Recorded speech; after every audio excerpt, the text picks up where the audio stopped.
Sementara itu pemirsa, pemerintah Indonesia melalui Badan Meteorologi, Klimatologi, dan Geofisika BMKG menekankan pentingnya peningkatan keterlibatan kaum perempuan dalam upaya peringatan dini bencana. Tujuannya adalah untuk meminimalisasi dampak kerusakan yang dirasakan masyarakat seiring dengan derasnya arus perubahan iklim dunia saat ini.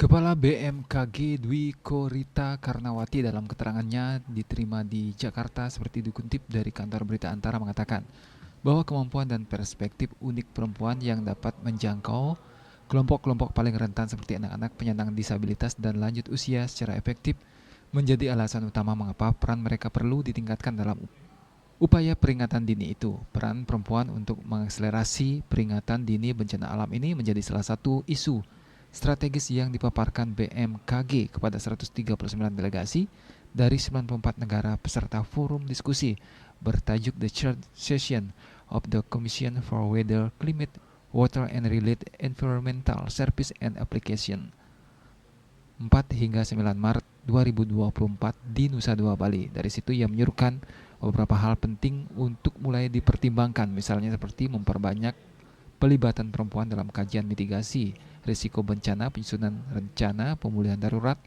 dan rehabilitasi, maka akan dapat membantu menciptakan lingkungan yang lebih aman dan adil. Hal itu yang dimaksud dengan strategi manajemen bencana yang proaktif untuk mereduksi potensi dampak bencana akibat perubahan iklim.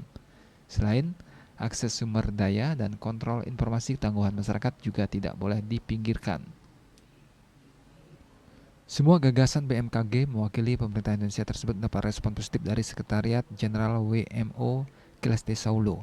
Celeste membenarkan bahwa minimnya dukungan partisipasi penuh dan kepemimpinan yang diberikan kaum perempuan jadi tantangan tersendiri. Padahal perempuan sangat efektif dalam memobilisasi masyarakat saat terjadi bencana dan berada di garis depan pemulihan. Karena itu ia berharap forum pertemuan di Bali menjadi pemicu bagi setiap negara peserta untuk mendobrak hambatan sistemik yang masih menghantui jejak langkah perempuan dalam membangun masyarakat berkelanjutan yang sadar bencana. Bali Post melaporkan.